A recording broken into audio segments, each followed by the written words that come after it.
종합제 TV 시청자 여러분 안녕하십니까. 2025년 5월 16일 오전 11시 30분입니다. 오늘은 1961년 5.16 군사혁명이 일어난 지 64년이 되는 날입니다. 791년 만에 우리나라 역사상 처음으로 군인이 정권을 잡은 날입니다. 즉 고려시대 의종 때 무신난이 일어나서 무신 정권이 한 100년 지속되다가 몽골 침략을 받아가지고 무너졌습니다. 그 이후 1961년 박정희, 김종필 두 사람이 주도한 군사 쿠데타 또는 군사혁명은 군인들이 정권을 잡고 박정희, 전두환, 노태우 새 대통령을 배출하면서 그 뒤 약 30년 동안 한국 역사를 주도를 했습니다. 과학, 기술, 애국심 등으로 무장한 이 국군 장교단은 부국 강병 노선을 추진을 했습니다. 경제 발전, 특히 중화공업 건설에 성공했고, 그리함으로써 중산층이 만들어지고 그 중산층이 주도를 해가지고 민주화를 이루었으니까 경제 발전과 민주화를 동시에 이룩한 아주 위대한 군인들입니다. 지금부터 소개해 드리려고 하는 이 녹음 테이프는 1975년 1월 그러니까 지금으로부터 정확하게 50년 전에 박정희 대통령이 연두 기자회견에서 한 발언입니다.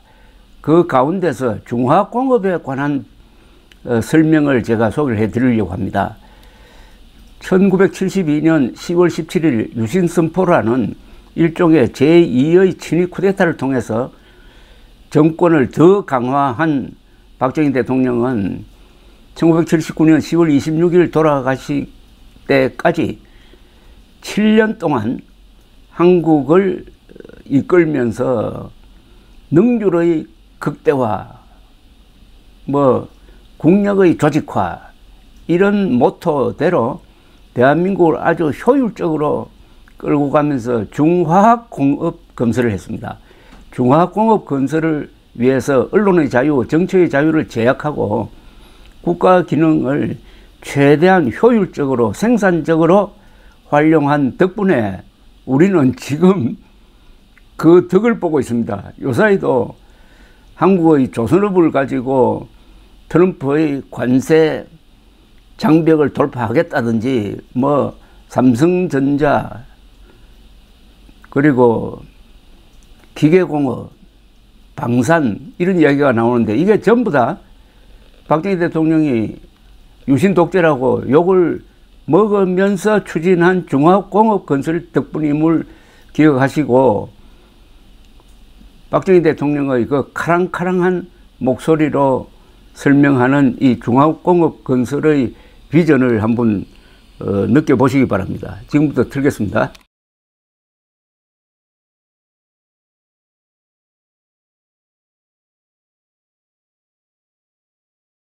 그 다음은 이 중화학 부문입니다. 그동안에 우리나라 중화학 부문이 꾸준히 성장을 해와서 작년도 47억 불 수출 액수 중에서 경공업 제품과 중공업 제품을 우리가 비교를 해보니까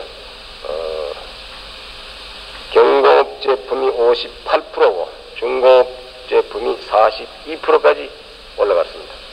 이것은 우리나라의 중화학 공업이 급속히 지금 성장하고 있다는 것을 증하는 것이고, 금년 말에는 중화학 제품이 약 45%, 경공업 제품이 약 55%, 이렇게 자꾸 우리나라 경제가 선진국 국가형으로 지금 바뀌어가고 있다는 걸 알 수가 있습니다. 우리 경제의 지속적인 성장을 위해서 중화공업의 건설은 금년에도 계속 강력히 밀고 나가겠습니다. 첫째는 이 철강공업에 있어서는 포항종합제철을 260만 톤 규모로 지금 확장하기 위한 공사가 지금 추진되고 있는데, 그 중에서 금년대 여력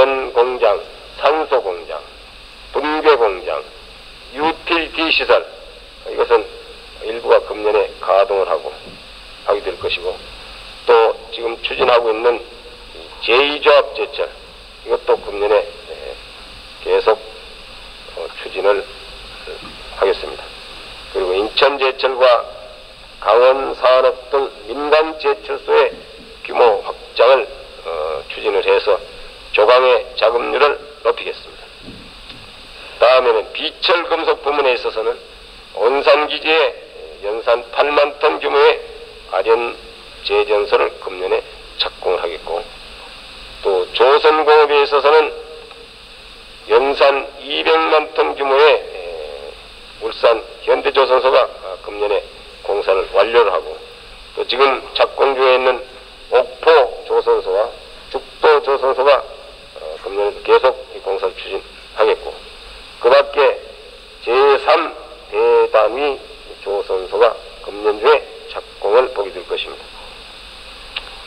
넷째, 기계공업에 있어서는 창원기지에 6개 부문에 27개 대단위 공장을 집중적으로 유치해서 그 중에 9개 공장은 금년 중에 완공이 되고, 이렇게 함으로써 기계류의 국산 대체, 수출 기반을 확립을 하고 기계공업의 양산화와 계율화 체제를 이룩하는 데 힘쓰겠습니다. 다음은 전자공업입니다. 금년도 전자제품 수출 목표를 7억 8천만 불로 지금 책정을 하고 있는데, 구미 전자공업단지에 현재 22개 공장이 가동을 하고 있는데, 금년에 21개 공장을 또 추가로 가동을 시켜서 선진국가의 기술과 자본을 들여오고, 또 이것은 앞으로 우리나라에서는 수출 전략산업으로서 키워나갈 그런 방침입니다. 다음에는 이 화학공업에 있어서는 여천지구에 지금 건설 중인 33만 톤 규모의 대단위 메탄올 공장을 금년에 완공을 하고, 지금 추진 중에 있는 33만 톤 규모의 납사 분해센터, 동 계열 공장의 건설을 금년에 착공하는 한편 36만 톤 규모의 영남 화학 비료 공장입니다. 이 공사를 금년에 완공을 하고, 또 암모니아 기준 60만 톤 규모의 제7기, 이것을 금년에도 계속 추진하겠습니다. 이 밖에 또 대단위 화학 펄프 공장 하나를 금년에 착공하게 되겠습니다. 다음에는 이 사회 간접 시설의 확충 문제입니다. 어떻습니까? 박정희 대통령이 추진한 중화공업 건설은 6대 핵심 산업을 중심으로 이루어졌습니다. 자동차, 조선, 그리고 비철금속, 철강, 기계, 석유화학, 자동차 공업을 빼고 나머지 부분을 지금 열심히 설명을 하고 있습니다. 박정희 대통령의 말에는 군더더기가 하나도 없고 수치가 많이 나옵니다. 지금 익숙한 단어들이 많이 나왔습니다. 전자, 석유화학, 비철금속, 철강, 조선. 그런데 이분 말씀 중에 하나 수치가 하나 나왔는데, 작년 수출이 47억 달러라고 그랬어요. 1974년에 수출이 47억 달러였습니다. 1977년에 가면 100억 달러를 돌파를 합니다. 지금 우리나라 수출이 5천억 달러, 6천억 달러 이렇게 되지 않습니까? 그때 비하면은 100배 이상 늘었다는 건데, 그 상당수가 아니라 거의 태반이 중화학공업 건설에서 발생하는 수출입니다. 박정희 대통령이 중화학공업 건설에 온 국력을 쏟아부을 때는 나라가 잘 돌아갈 때가 아니고 세계 경제가 아주 혼란에 빠져 있을 때입니다. 1973년 10월 제4차 중동전쟁 이후에 산유국들이 이 석유를 무기로 하는 바람에 석유값이 배럴당 2달러 하다가 4개월 사이에 10달러로 뛰었습니다. 5배로 뛰었습니다. 기름이 한 방울도 나지 않는 대한민국은 그야말로 직격탄을 맞은 거죠. 이때 박정희 대통령이 위대한 선택을 합니다. 그때 벌리기 시작한 종합공업을 접을 거냐 아니면 계속 밀고 나갈 거냐 했을 때 계속 밀고 나가는 선택을 합니다. 세계 경제 불황 시절에 종합공업 건설에 전력 투구한 나라는 오직 대한민국밖에 없었습니다. 그때 종합공업의 꿈을 접었더라면 우리나라는 지금 말레이시아 수준으로 살고 있어도 고맙다고 생각했을 겁니다. 호랑이 굴로 들어가서 호랑이를 잡는 전략을 편 게 바로 오일만이가 모이는 중동으로 건설회사가 진출한 겁니다. 한때 중동에서 일하던 우리나라 근로자는 30만 명이었습니다. 이들이 벌어들인 돈으로 중동에서 기름을 사고도 남을 정도로 간 연대가 1977년 무렵이었습니다. 이렇게 해서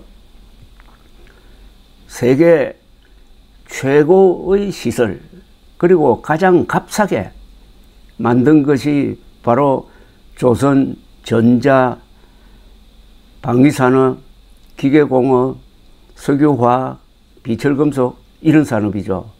이게 오늘날 대한민국을 뒷받침하고 있습니다. 박정희 대통령의 목소리는 쇠소리가 난다고 할 정도로 카랑카랑합니다. 들어보셨지만은 자신이 벌려놓은 이 어마어마한 산업을 성공시킬 자신감이 넘쳐 흐르는 그런 목소리입니다. 감사합니다.